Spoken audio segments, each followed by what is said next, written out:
Hi, my name is Cheri. Welcome to my stamp studio.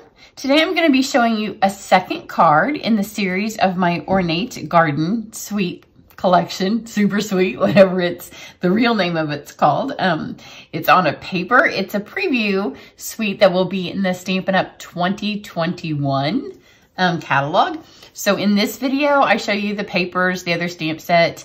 I'm using the same die, so I'm going to do one more card that will use the other die set. But I'm using the other stamp set in this one, using the ribbon. So you see some of the different things, but you'll want to go over and see it. I also, in April, I have some online classes. It's kind of a stamp camp, so you'll be making 6 projects. It's going to be a big class, so you can take it over YouTube or Facebook or Zoom. Or if you're old-fashioned all the way, then I'll send you the PDFs and you can just follow along that way and then just email me if you have any questions. So all of those options are on my blog. And there's also a Facebook group gathering that I do with my demonstrators in my group. So you get to see a lot of different stamping styles, and that's completely free.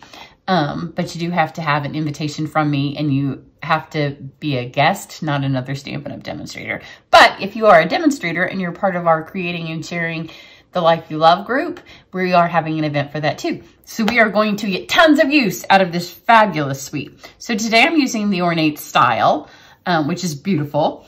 And if you are of my age and you kind of grew up while I was young in the 70s, then this is, I call it my Ode to Holly hobby. So I have some olive cardstock here. I'm going to fold this in half. I really should have got some scrap paper. I didn't think I needed it, but I kind of do. I don't even see any laying around. I have old olive, and I'm going to use my old olive ink. And I'm just going to kind of make a little background with, there's a little sprig of posies in this set that kind of matches the sprig of posies on this piece of paper here that I'm going to use. So I'll just try not to stamp on my table here. I'll use another piece. I have a punch project going over there. And if I don't finish it, then I'm going to be mad because I punched a ton of stuff. So I'm just going to kind of go around the edges. It doesn't need to be perfect because I'm just kind of making a background. So if it looks vintagey and distressed, that kind of goes with the Holly hobby because I still have one of mine and she's looking kind of vintagey and distressed. For a long time, she decorated my daughter's bathroom. And when my daughter was in high school, we redid the bathroom. So she got moved under the sink in that bathroom. And then we just recently redid the master bath. It's not even finished yet. So it's a process. But while we were doing that, we've been using her bathroom. So we moved everything out from under the sinks and the vanity in her bathroom. And the Holly hobby was in there. So for 20 years, I've known where that silly doll was. And now that I would like to find it and pull it out so I could kind of see the colors and get some inspiration from her. Yeah, now she's buried someplace in the garage. You know, because when your husband takes the stuff out, when he packs up a vanity, and he asked, you know, he said, are you going to be needing any of this? Who thought a doll that had been in the bathroom for 20 years that I was going to want? So just kind of filled this up. So you can see it's background. A lot of this is going to get covered, most of it. So I just wanted to make sure there was everywhere around the edges. And then I have just a tiny little piece of white. Now I've made this card originally and I used shimmery white, which is my favorite paper, but this is white. So I'm going to see if I like it better this way. I'm going to kind of redo a couple of different things on this. I made this card while we were live. Actually, we were Zooming on the other Facebook gathering that we had this past weekend. So I was kind of just pulling stuff that was sitting on the table at the time. So I have soft suede. The color in the paper is, I think, actually espresso. At least that's what it calls for. But soft suede was sitting on the table, and so that's what I went for. So I've got the single daisy in soft suede. And then I'm going to give that a second to dry. So we'll go ahead and run this stuff through the die cut machine. Now, this is where I'm going to change it up a little bit. I did not run this through the fabulous folder that comes in this. And I know it's laying here. I've just covered it up with whatever here. So this is flat on my original card, but let's see what it looks like if we run just this piece, just the front, through and give this a little texture. So we're gonna kind of go a little opposite of what I did, because sometimes, oops, I don't need all these pieces. Sometimes I don't like when you do just the front panel because it's kind of hard to get this. And when I do the front panel, then I tend to cut my card long ways, so it goes through the machine better. But we'll see. Because I have one card that I am pleased with. I do like the first card. I just thought I could tweak it a little bit, and we'll see what we like. Because if you're gonna make it twice, you might as well change it. So now we've got this. It's kind of pretty. So it has some more texture. I just felt the card was a little flat on some opposite sides. So I've got that. And then I'm going to run this through with this beautiful, beautiful frame. And then I have also run this, I did put this piece through the folder. But I'm gonna see if that needs to go through the folder because it kind of gets lost on it and you don't even know that it has the impressions on it. I think, but maybe you know and I just can't tell. Now on this one, you don't want to go speed bump, which is straight because it'll make your machine make the horrible noise, not good for your die.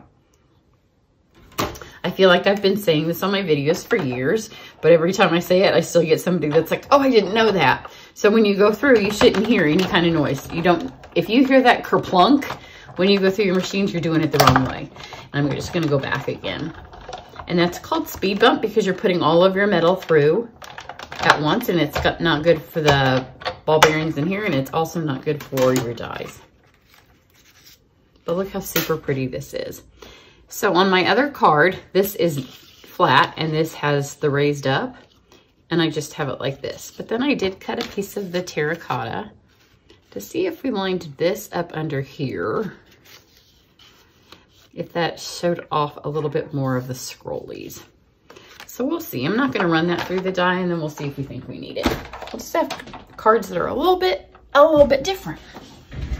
Because this, it has nice texture to it, but I don't know that it needs it because that's a busy pattern. And I may want to trim this so it's just the size of that so it doesn't stick over. So we'll see. Now I'm going to color this with the blends, which I know people are like, oh, you didn't use black. You just have to be careful. This one, giving it time to dry. But first I'm going to take the edges of this and my scissors and just kind of scuff it up because I like to make a mess. This is a technique that we used to do a long time ago before we had folders, impression folders, and you wanted a little bit of impression on your card. But it also still works well when you have a little pattern like this and it's just too flat with all that's going on that card. So just put on there. Again, it goes with this distressed vintagey look. In fact, we used to have a little tool for those of you that have been around for a while. It was on a little wheel and it had several little distressing things on it. And you could just slide the wheel on it. And one of the wheel things did this. I may actually still have mine. But some of that stuff just gets buried because you don't use it and you have the stuff out that you use. So there we have it nice and distressed. And I have some paper fuzz. So just pull that off. And then I have, doesn't take very many colors because I'm going to copy the flower, but I am going to switch. I had my dark olive the first time, so let's switch this. I'm going to go with the light olive. And there's a pearl stuck to something. Okay. So instead of the dark olive, because it kind of covered up the suede, I think on black it would have done well. And when you use one of the water-based inks, you don't want to super blend over it because eventually you would smear it. So you can blend everywhere where you're not on top of the ink. But like on top of these veins, I don't want to smear, smear, smear. Because you don't want to smear it. And I'm going to switch to my bullet tip. Now this paper does have a new color in it. So the yellow isn't actually any of our yellows, which I wasn't thinking about that. And I kept pulling out yellows and I'm like, none of those are exactly right. but they're close enough. In fact, when I'm doing my online class, the colors I suggest or that you need are the colors that are in the papers. But obviously we don't have the yellow. So I think I said mango because that's the one I use here. Actually, daffodil. Oh no, I have mango and daffodil. But like this is terracotta tile, and you can use, look, here's Cajun Craze, and it works. This is Old Olive, but if you have pear, a lot of times with our colors, you can go the shade down or up. Like I used the soft suede for this, but the espresso is the one that's in it. So this is a shade down. Pear would be a shade down.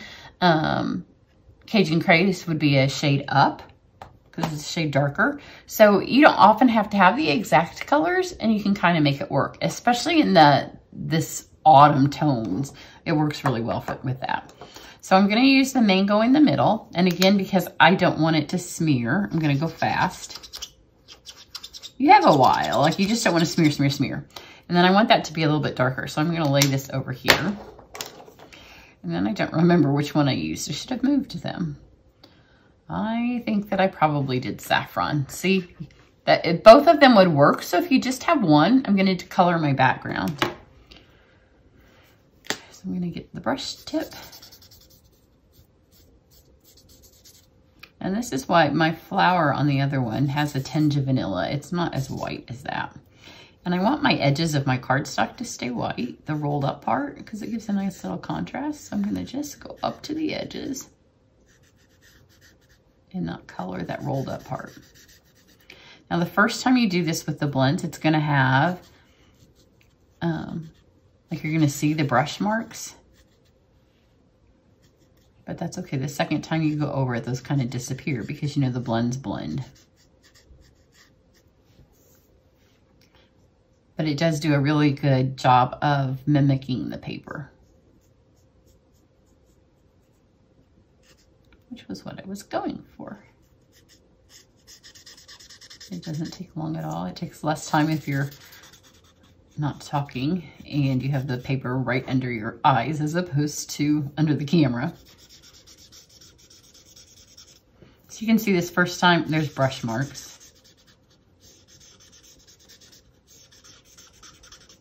But now the second time when we go back, see, it's all brushy, and that's not brushy. That's a solid color. But now this time, it all blends together. Because that second time through, they just magic disappear.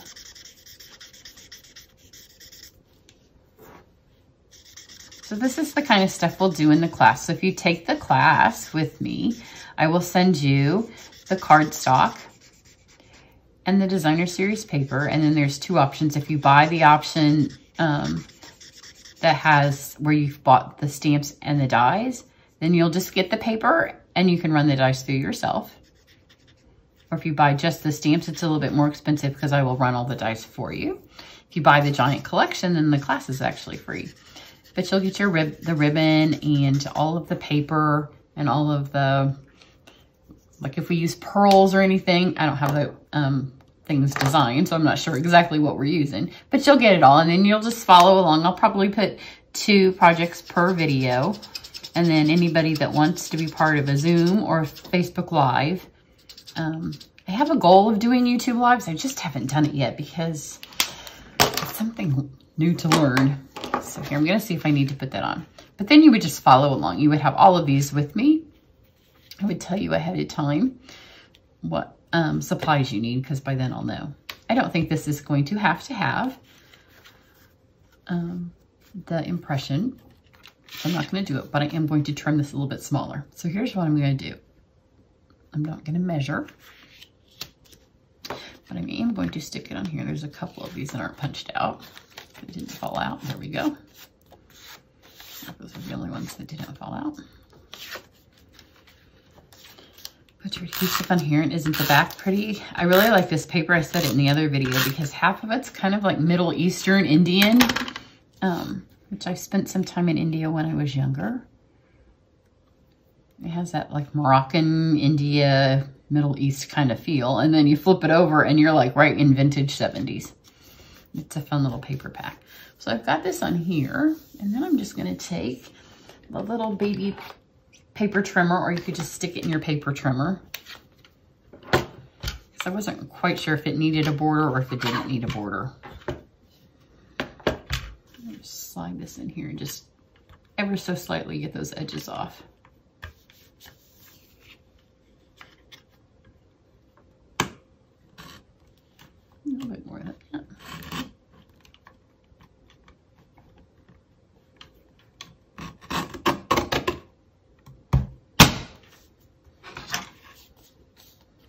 Better. I just wanted to have a little bit of color underneath it because I felt like it got a little bit lost when it just stayed on top of the olive, and that way you see those little scallopies more. Then I'm going to take the ribbon. It's the Ornate Garden Ribbon Combo Pack, and it's in the terracotta tile and the olive. I haven't even opened the olive yet. It's a really nice texture. It's almost sheer, but not quite. We just need a tiny little bit for this. I was going kind of dainty for this card, because there's nothing I like better than some big, ginormous, fluffy bows, but this one doesn't need that. And my other one, I actually see now looking at it, I did my daisy falls the other direction, so the bow's actually on the other side, but I wanted it to kind of look like it was wrapped around the stem of the daisy. So this, it's not even a bow, it's a knot. So this little ribbon knot's gonna go on the other side of this one. Which then I may end up putting this on the other side, because of where the bow's placed, we'll see. That's why I usually don't stick my things together till I'm done. So even if you're if you're taking a class somewhere, don't start sticking your stuff together until you're finished, because if something like this happens, you don't have to put your stuff together exactly like the sample. I mean, I made my own sample, and I might not put it together exactly the same, because there's not a wrong way or a right way. When I made the card, I didn't even know what I was doing. I was just creating, and that's the way it was. But you're going to see my other stem goes the other direction. And it's just however you stamped it the first time. You do need to give yourself enough ribbon on this that you can tie it, since it's a small bow, so there is going to be some waste. There's not going to be any way to avoid it, so don't waste ribbon the first time trying to save ribbon. I think it'll be fine the way my other one's mounted. So just stick this on here. I didn't use any dimensionals on this one. It's literally just all stuck together. There's enough going on, but nothing really needs to be raised up. And I'm not sure that it makes really any difference what has the texture. I'll show you the other one. Just as long as there's some texture somewhere, that's all it really needs.